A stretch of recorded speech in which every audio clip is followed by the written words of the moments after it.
할렐루야 성도 여러분, 오늘도 참으로 좋은 하루 좋은 아침입니다. 예수가족교회 한혜숙 사모입니다. 오늘의 큐티 말씀은 열왕기상 18장 3절로 4절입니다. 아합이 왕궁 맡은 자 오바댜를 불렀으니 이 오바댜는 여호와를 지극히 경외하는 자라. 이세벨이 여호와의 선지자들을 멸할 때에 오바댜가 선지자 100명을 가지고 50명씩 굴에 숨기고 떡과 물을 먹였더라. 오늘의 큐티 제목은 여호와를 지극히 경외하는 자 오바댜입니다. 아합이 왕이 된 후 북이스라엘은 그 이전보다 더 심하게 바알을 섬겨 예배하고 아세라상을 만들어 하나님을 더욱 진노하게 하였습니다.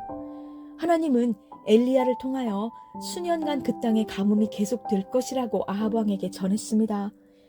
내가 섬기는 이스라엘의 하나님 여호와께서 살아계심을 두고 맹세하노니 내 말이 없으면 수년 동안 비도 이슬도 있지 아니하리라. 아합 왕은 가뭄의 원인이 엘리야에게 있다고 생각하고 엘리야만 죽이면 가뭄이 그칠 것이라고 여겨서 엘리야를 죽이려고 계속 찾아다닌 것입니다. 하나님은 이런 아합을 피해서 엘리야를 그리 시냇가에 숨기시고 까마귀를 통해 음식을 먹이셨고 가뭄으로 시냇물이 다 마른 후에는 사르밧 과부의 집으로 가라고 말씀하시며 그들을 돕도록 하셨습니다. 그리고 3년이 지난 후 하나님은 엘리야에게 이제는 비를 내릴 것이라고 아합에게 전하라고 말씀하십니다. 너는 가서 아합에게 보이라. 내가 비를 지면에 내리리라. 그 시점에서 아합과 함께 물을 찾으러 간 오바댜와 엘리야의 만남이 있게 된 것입니다. 오바댜가 알아보고 엎드려 말하되 내 주 엘리야여 당신이시니까? 엘리야는 내가 섬기는 만군의 여호와께서 살아계심을 두고 맹세하노니 내가 오늘 아합에게 보이리라 라며 아합에게 그렇게 전하라고 오바댜에게 말합니다. 오바댜는 아합과 엘리야를 이어주는 중요한 인물입니다. 오바댜는 당시 왕궁을 맡은 자로 마치 바로왕 측근에 있던 요셉이나 바벨론 왕 측근에 있던 다니엘과 같은 인물이었습니다. 오바댜 역시 악한 왕 밑에서 하나님을 섬겨야 하는 힘든 상황에서도 전혀 굴하지 않고 하나님을 지극히 경외하는 신실한 사람이었습니다.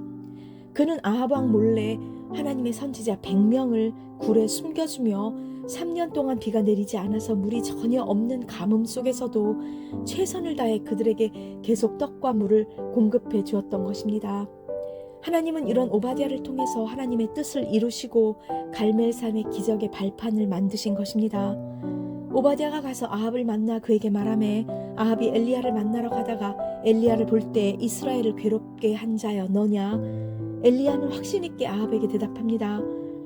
내가 이스라엘을 괴롭게 한 것이 아니라 당신과 당신의 아버지의 집이 괴롭게 하였으니 이는 여호와의 명령을 버렸고 당신이 바알들을 따랐음이라.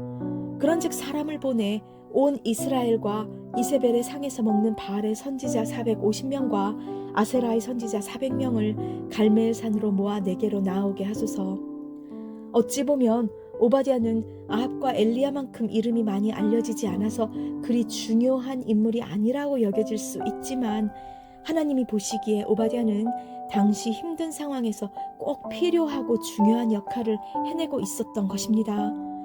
내가 지금 맡은 일들이 그리 중요한 역할이 아니고 마치 조연인 것 같아 보일지라도 내게 맡겨주신 일에 최선을 다할 때 하나님은 나를 통해서 가장 좋은 하나님의 때에 하나님의 뜻을 이루어 가실 줄 믿습니다. 하나님이 역사하실 기적의 발판을 만든 사람, 하나님을 지극히 경외한 사람, 끝까지 자신의 일을 최선을 다했던 오바댜와 같은 신실한 신앙인이 다 되어지시기를 간절히 기도드립니다.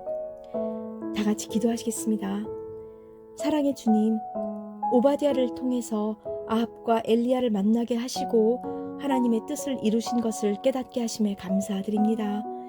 내 삶이 마치 조연과 같은 인생처럼 보일지라도 더 크게 들어쓰시는 하나님의 크신 뜻을 깨달아서 더욱 최선을 다해 맡겨진 하나님의 일에 힘쓰는 저희 모두가 되게 하옵소서.